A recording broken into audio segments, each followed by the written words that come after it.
Hey guys, Professor Bill, Comic Book University. Flash forward issue number 6 of 6. I'm going to talk about the whole entire arc, including this thing itself, this entire title, and how much I absolutely loved it and why it was so amazing.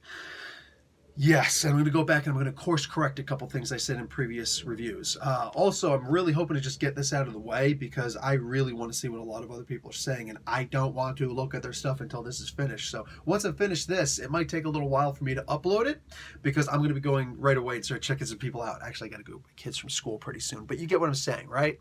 Dude, this was freaking amazing. Let's get talking about that after we get into who made the book. Scott Lobdell on scripts, Brett Booth on pencils, Norm Rapamund on inks, Louis Guerrero on colors, ALW's Troy Bateri on letters, Doc Shanner doing the cover, and Inhyuk Khalid doing the variant cover. Okay, this is Chapter 6, Nothing Ever Ends. So check this out. And I'm going to try not to do too many spoilers, but newsflash, flash fact, there might be a spoiler or two, just because, all right? So yeah, think about that before you check out this review. Wally West is on this planet that is in this dimension, this universe of his own creation, and it's inadvertent. He didn't know that this happened, and he's there hanging out with his kids, and they keep on being destroyed. But he keeps course correcting every time because that's how his power works, and he is the fastest being in the universe. Light Ray's got nothing on this cat. Go check out 10 Things About Light Ray explained in a minute on Comic Book University. So yeah, he's course correcting things, and that's the thing.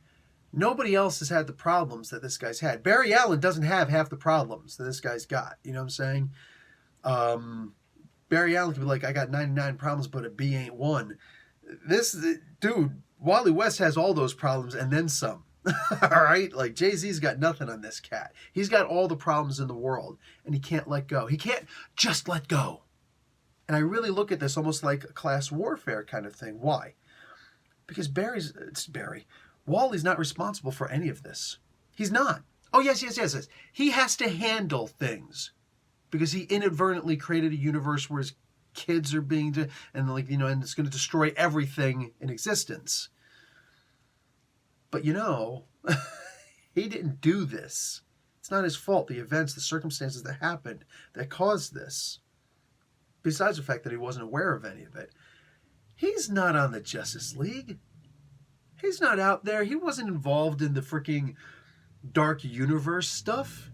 He wasn't involved over here in the Injustice, the No Justice comic books. You know what I'm saying? He wasn't involved in the Justice League stuff. He's not involved in any of this, man. He was never involved. He never did anything to piss anybody off. But the new gods, and the old gods, and all these gods in general, they're just going around killing each other and trying to vie for power and whatnot. And unfortunately, Wally winds up getting caught in all of it. And not even directly, indirectly. And things get changed, and he still remembers what others have forgotten, including people who have forgotten about themselves. He's just trying to fix things because he feels responsible to his family. You can never fault a guy for that. Now, everybody in the universe is being torn apart, essentially. And again, it's not his freaking fault. But he's technically responsible for it. Man. Imagine taking an innocent person and strapping a bomb to them. And bringing them to the middle of dropping them off in the middle of a freaking crowded city. And then, turning on the timer and then running away. Nobody knows what's going on. This guy's just like, what? He's just looking for help. Help me. I want to go back home to my family. I don't want this. And all these people out there. So all these people wind up dying. You're thinking about heroes in crisis. All these people wind up dying. And here's poor Wally. And he's just like, what the heck, man? I didn't do any of this to anybody. And the families might hate him. People might hate him. His friends may turn against him. The world despises this person in a certain regard. But none of it was his fault. But he's somebody they can point at and blame. Because nobody wants to think and blame the gods. And this poor sap, he's stuck doing this, man. He's the one who's got to sacrifice. Basically be a Jesus character and be born again. as something completely different. Yo. You take away Spider-Man with his Aunt May and Ma and Pa Kent from Superman. In a sense, Alfred, well, he just did that, so F it. That excuse is completely thrown out the window. Jessica Drew with her baby recently, in comic book lore at least, like, 2 years ago? So recently. Boom, boom, boom, boom. You take away, like, Jessica Jones and Luke Cage. Take away a couple key characters. How many characters really have families? Because it's about the world and a superhero or superheroic team. It's not about family. It's not about family. The closest thing to family in comic books in general is, oh, these two hooked up or these two got married. Hey. How come none of these people have kids? How come none of these people have moms or dads? It's not like a Disney movie where it's like, you got one parent, we're killing that one. You know what I'm saying? Like, somebody gotta die. Somebody's gotta die. Simba, Mustafa, Scar. Like, dude, what the frig? What the frig? No, in this particular case, you've literally got this guy who's actually got a family. And that's all he wants is his family. Now you think about this. I know there's a lot of younger comic book fans out there, and I'm always happy to see that. But for us older guys, older men and women, we got families. We want something to relate to. There's still that nostalgia of putting on that mask and spinning your web and, or spreading your cape and landing on the bad guy. Something, right? But at the end of the day, that's nostalgia. Today, that's nostalgia. Back in the day, that was our lives. That's what we wanted to do. That's what we could relate to, this desire to do these things. But nowadays, with a lot of us having families, you figure more comic books would give families to some of these people. And they are starting to do that. In this particular case, Wally already had a family. This was a freaking amazing comic book. And it's an amazing character. And, it's really not that hard to see why so many people love this guy. He's got the idea that he grew up as a fan, became a sidekick, became a peer, and then now passed. He had a family, wife, kids, taken away, did everything to get them back. I'm sorry, is it that easy to find somebody you like better? For their own reasons, for whatever, like, it is what it is. It's cool to like whatever character you like, but this is just one of those characters that if you do them right, you can't lose. Even in the beginning of this series, this 6-issue limited series, you have got Wally apparently doing things that there was no need for him to do, right? Oh, you saved this universe. Oh, vampires, get them. And stuff like that. Didn't seem like it was worth it, right? Well, here it gives the idea that, oh, thanks.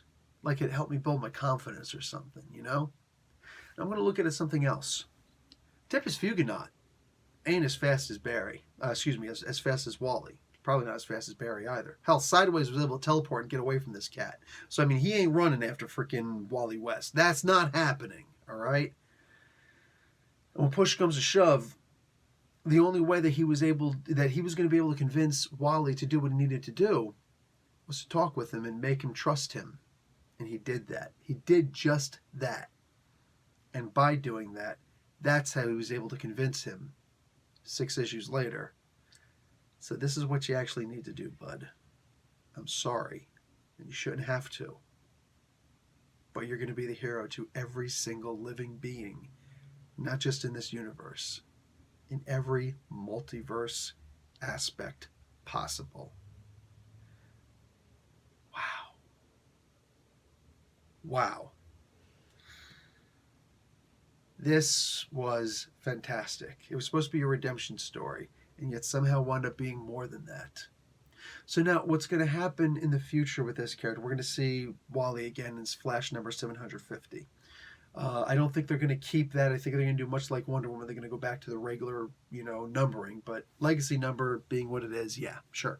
Anyway, We're going to see him again. And there's a whole bunch of crazy stuff happening in the DC universe right now. We're seeing it, work out. Also, new status quo because brand new wielder, I guess, of the Mobius chair. Flash is actually going to commit to action also, not just observing and hoarding knowledge. He's actually going to commit to action. That's awesome. That is genuinely awesome. I can't wait to see this. So this was a very necessary book, man. It really was. Not just this, all 6 of these issues, really necessary for the character, for us, you know what I'm saying?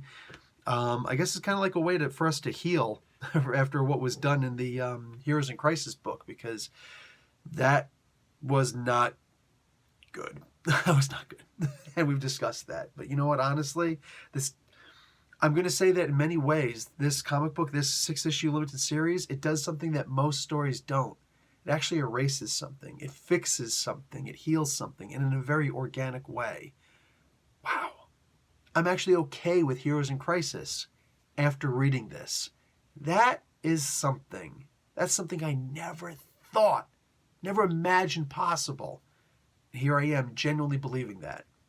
Like, at the end of this book, I'm like, So Heroes in Crisis technically had to happen.